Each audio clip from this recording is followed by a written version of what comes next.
Welcome back to our election coverage on Quest 55. Election night results starting to roll in the Texas primary. Hello, I'm Len Cannon. And evening to you. I'm Mia Grady. Polls have been closed for about 2 hours now. The lines have finally diminished after we watched dozens of people at several locations wait to cast their ballot well after 7 o'clock. Right now, we want to get you some updated returns and results, starting with a big race, the governor's race, and the Democratic nomination has been declared by the Associated Press. Beto O'Rourke, no surprise here, the winner with 92% of the vote. On the Republican side, same story, different candidate. This time the incumbent, Governor Greg Abbott. Just like the polling, he won this primary with 69% of the vote. So now we have a showdown looming in November. The governor is in Corpus Christi tonight. His new Democratic challenger, Beto O'Rourke, is in Fort Worth.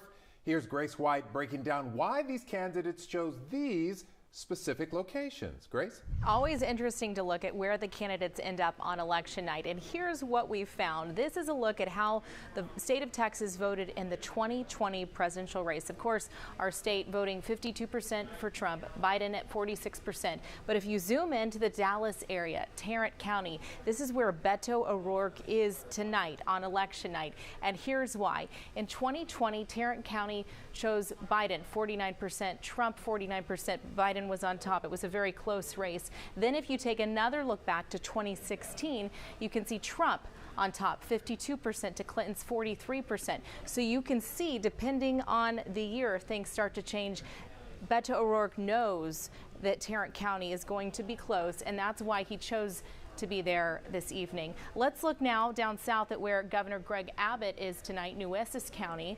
In 2016, it went to Trump at 49%, Clinton at 47%. If you look back at 2020, a few years forward, it went to Trump also at 51%, 48%. So not too much of a difference there, but still a close race. But here's why the governor is in Nueces County. The Senate race in 2018 went to Beto O'Rourke at 50%. He beat out Cruz at 49%. Again, this just for Nueces County. This is why Governor Greg Abbott is in Nueces County tonight. He knows this is a county that can flip, and he wants people there to pay attention. All right, Grace, thank you. Now let's take a look at the Democratic congressional race. District 38, one of two new districts created from population growth and redistricting. Here it is, and right now, with 7% reporting, you've got Diana Martinez-Alexander at 43%, and right behind her is Duncan Cussman. So they are neck and neck, and this could be heading for a runoff tonight. We'll just have to wait and see. A lot of vote tabulation still to go there. And on the Republican side of District 38, we're looking at Wesley Hunt with a strong lead here with 56% of the vote. Once again, this is for U.S. House District 38. Janelle Bluter now has the latest on how voting went in that district today. Janelle? Hey guys, yeah, we are live outside Juergens Hall Community Center. We're voting here wrapped up only about 30 minutes ago. Dozens of people who were still in line at 7 o'clock still got a chance to vote. For the most part, election workers say things went smoothly, but say the extra long ballot slowed voters down. And they had issues with paper jams when it came time for printing ballots. But some voters were confused as to why they were using new machines. Here's my question. Why? Okay, the other machines were not working. What was the problem? See, the problem is, again, we have another people that said, well, let's change the machines. Who's going to pay? Us. We pay for that thing.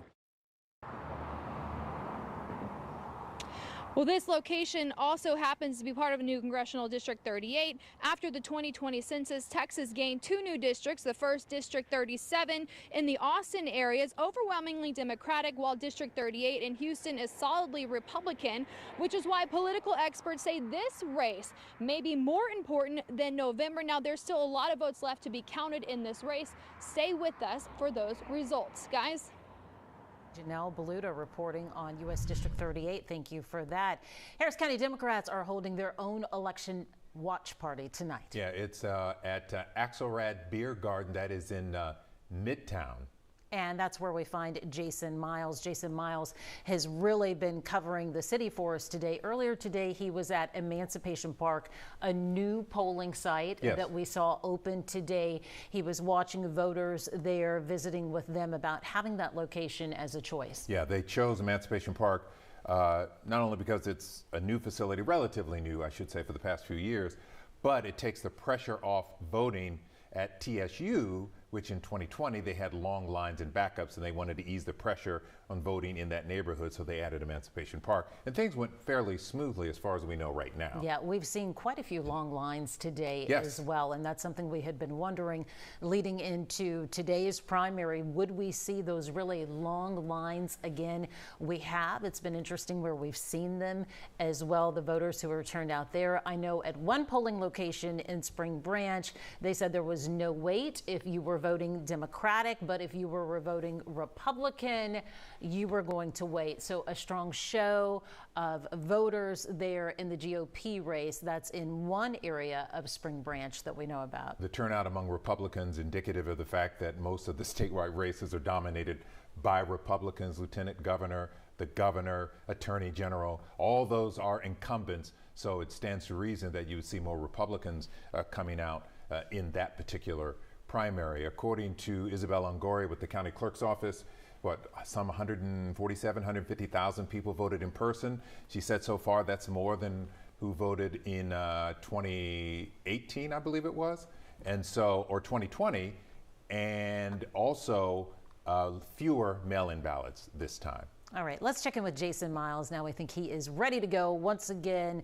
with the Democratic Party here in Harris County at Axelrad in Midtown. Hello there, Jason.